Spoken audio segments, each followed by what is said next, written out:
नमस्कार, जय हिंद साथियों। मैं राहुल और आप देख रहे हैं Rahul Kumar R study centre को। तो स्वागत है मेरे भाई Rahul Kumar R study centre पे।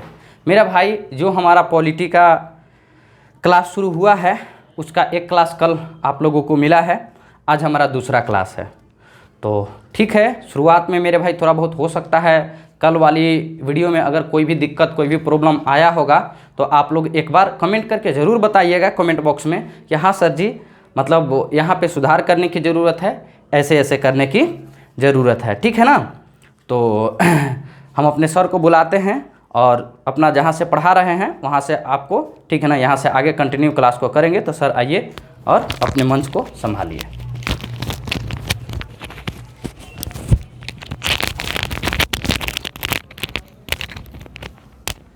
सर जो कल पढ़ाए थे वो आपको संस्थाएं पढ़ा रहे थे, जहाँ तक कि हमने भी वीडियो देखा मेरा भाई।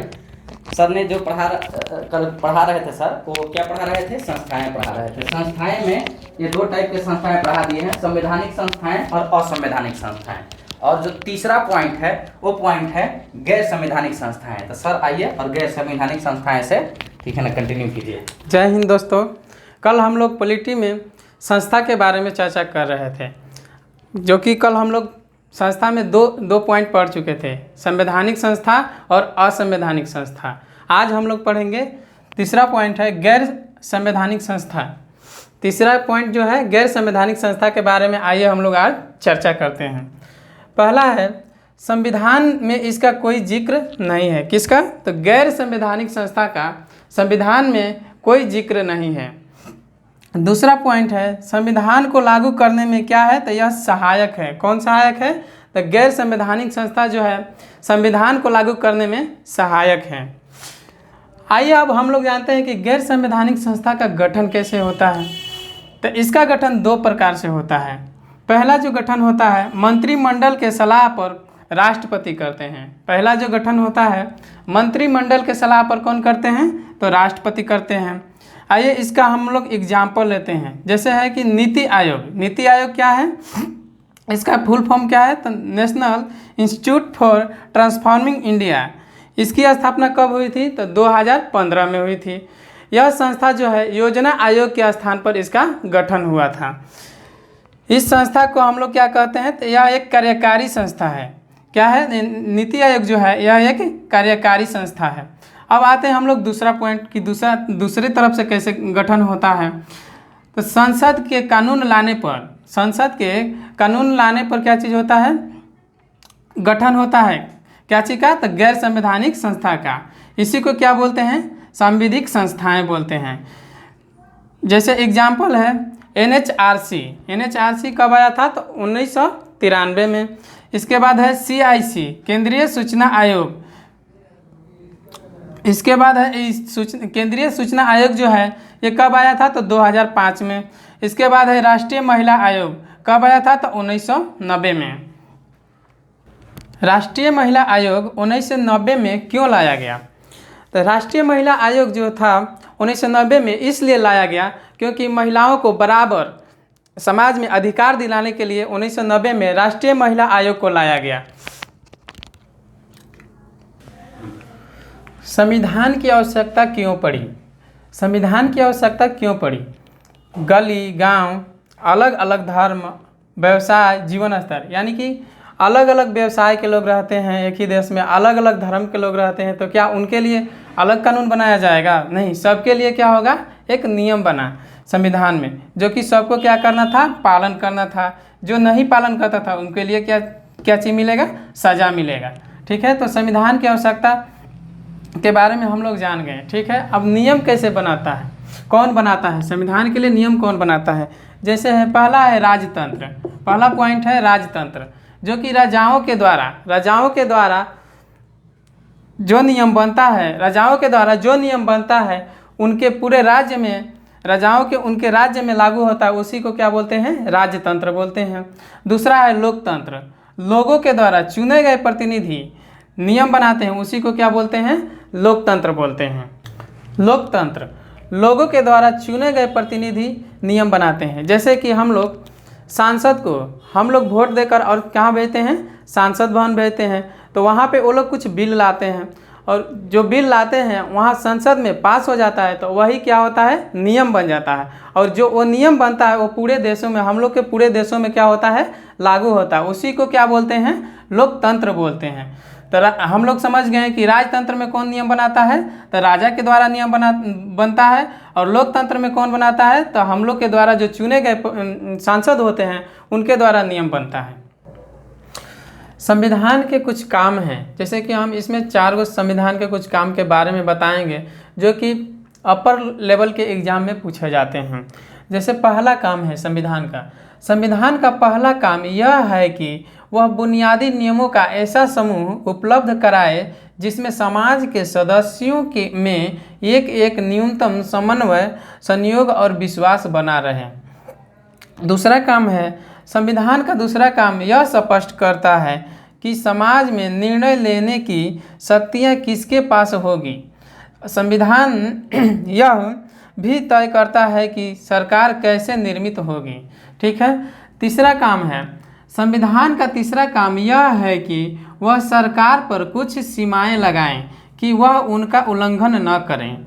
जैसे कि सरकार के कुछ सीमाएं नहीं लगेगा तो सरकार किसी की भी सरकार आएगी वो अपना कुछ मनमानी करेगी, फिर दूसरा की सरकार आएगी तो अपना मनमानी करने लगेगी। तो इसीलिए तीसरा नियम बनाया गया है कि तीसरा नियम कि वह सरकार पर कुछ सीमाएं लगाए कि वह उनका उल्लंघन न करे। ठीक है। चौथा नियम है, संविधान का चौथा काम यह है कि आकांक्षा पूरा करने की समता प्रदान की ताकि न्यायपूर्ण समाज की स्थापना हो। संविधान का चौथा काम यह है कि आकांक्षा पूरा करने की क्षमता प्रदान करे ताकि न्यायपूर्ण समाज की स्थापना हो। इसी का हम लोग एक एग्जाम्पल लिए हैं जो कि 1982 में एक एशियन गेम हुआ था। तो एशियन गेम हुआ था तो स्टेडियम का रख रखाव या बनाने के लिए एक ठेकेदार को क्या किया, ठेका दिया। ठीक है। तो ठेकेदार ने क्या किया कि मजदूरों को लगाया, लेकिन मजदूर को लगाया तो उन लोग को जितना वेतन देना चाहिए उतना वेतन ठेकेदार ने क्या किया कि नहीं दिया। जब एशियन गेम ख़त्म हुआ तो मजदूर ने क्या किया कि कोर्ट में गया, तो कोर्ट ने सारी बातों को सुना। तो फिर कोर्ट को लगा कि ऐसा मजदूरों के साथ सही में गलत हुआ है कि उन लोग को जितना वेतन देना चाहिए उतना वेतन ठेकेदार ने नहीं दिया। तो कोर्ट ने ठेकेदार को बोला कि इनके जितना वेतन होता है उतना देने के लिए। ठीक है। तो ये जो एग्जाम्पल था ये चौथे काम का एग्जाम्पल था। आते हैं हम लोग अनुच्छेद और धारा। अनुच्छेद और धारा में अंतर भैया बताएंगे, क्योंकि अभी बहुत लोगों को पता नहीं है कि अनुच्छेद और धारा में क्या अंतर है। तो आइए भैया और हम लोग को बताइए। देखिए सर, आपने जो क्वेश्चन किया है यहीं पे रहिए कि अनुच्छेद और धारा, ठीक है ना, दोनों में अंतर क्या है। देखिए सर, आप बताइएगा कि क्या हमने सही बताया या नहीं बताया। देखिए अनुच्छेद जो है ना वो पॉलिटी को डिस्क्राइब करता है। ठीक है ना, मतलब कि पॉलिटी में जो भी चीज़ें होती है ना वो कहाँ से होती है, तो ये अनुच्छेद के जरिए होती है। जैसे अनुच्छेद 1 हो गया, अनुच्छेद 2 हो गया, अनुच्छेद 3 हो गया, अनुच्छेद 4 हो गया, अनुच्छेद मतलब कि 17 हो गया, जैसे कि अस्पृश्यता का अंत। तो कहाँ से हम लोग लेते हैं, तो हम लोग पॉलिटी से लेते हैं। तो जो पॉलिटी को डिस्क्राइब करता है सर उसको क्या बोलते हैं, अनुच्छेद बोलते हैं। ठीक है ना। और जो एक्ट को डिस्क्राइब करता है उसको हम लोग क्या बोलते हैं, धारा बोलते हैं। ठीक है ना। तो मूल रूप से हम एक लाइन में जाएं तो जो पॉलिटी को डिस्क्राइब करता है उसको अनुच्छेद कहते हैं, और जो एक्ट को डिस्क्राइब करे उसको क्या बोलते हैं सर, धारा बोलते हैं। तो क्या ये सही है या बिल्कुल सही है, बिल्कुल सही है ना। तो देखिए आज के लिए हमारा सेशन यहीं पे समाप्त होता है, और लास्ट में हम लोग इसी तरह के एक आधे क्वेश्चन को लेकर आएंगे और आप लोगों के सामने प्रस्तुत किया जाएगा। सर पूछेंगे, हम जवाब देंगे। ठीक है ना। तो आज का सेशन हमारा यहीं पे समाप्त होता है, और छोटा छोटा सेशन का शुरुआत हमने किया है मेरे भाई। छोटे छोटे चीज़ें से ही धीरे धीरे बड़े चीज़ें बनती है। तो छोटे छोटे चीज़ें को शुरुआत कर करके हम लोग आगे की ओर जाएंगे। जब आगे की ओर जाएंगे मेरे भाई, तो जो भी वीडियो में अगर कोई भी दिक्कत हो, अभी देखिए थोड़ा बहुत हो सकता है सर की आवाज़ में प्रॉब्लम हो, थोड़ा सा वर्डिंग में अगर, ठीक है ना, थोड़ा सा कहीं वर्डिंग में प्रॉब्लम हो, तो मेरे भाई क्या है ना कि एक बार अपने घर के भाई भतीजा समझ के माफ़ कीजिएगा, क्योंकि माँ के गर्भ से कोई भी नहीं सीख के आता है मेरे भाई, सबको यही सीखता है। कोशिश करते रहना है, कोशिश करते पता है ना मेरे भाई, छोटे छोटे कंकड़ से एक एग्जाम्पल लेते हैं कि मेरे भाई जब राम सेतु बन रहा था, राम सेतु बनाना पॉसिबल नहीं था मेरे भाई, लेकिन देखिए कि छोटे छोटे वानरों ने, ठीक है ना, एक छोटे छोटे पत्थर को रख के, और साथ में देखिएगा कि एक गिलहरी भी था जो पानी जाता था उधर, मतलब कि पानी में, और वहाँ लौटता था, वहाँ से शरीर में बालू लेकर आता था, झाड़ झाड़ के मेरे भाई एक राम सेतु का निर्माण कर दिया गया है। वही हमारी जीके वाली क्लास है मेरे भाई। आज तो छोटी लेवल से ज़रूर शुरुआत हुई है, लेकिन याद रखिएगा, इतिहास याद रखेगा कि शायद आप लोगों ने चाहा तो इतिहास जरूर बनेगी कि एक बड़े लेवल तक जाया जाएगा। जो मेरा क्वालिटी ऑफ कंटेंट है मेरे भाई ना, आप यूपीएससी वाले से भी ले जाकर मैच कीजिएगा, बीपीएससी वाले से भी मैच कीजिएगा, सीजीएल वाले से भी मैच कीजिएगा। हमारी जो क्वालिटी में कोई कमी नहीं है सर, के हो सकता है शुरुआत में आवाज़ में थोड़ी बहुत प्रॉब्लम हो, ठीक है ना। तो अभी के लिए हम विदा लेते हैं, ठीक है ना। तो आप लोग इसी तरह से हंसते रहिए, खेलते रहिए, मुस्कुराते रहिए और आगे बढ़ते रहिए। जय हिंद, जय भारत। जय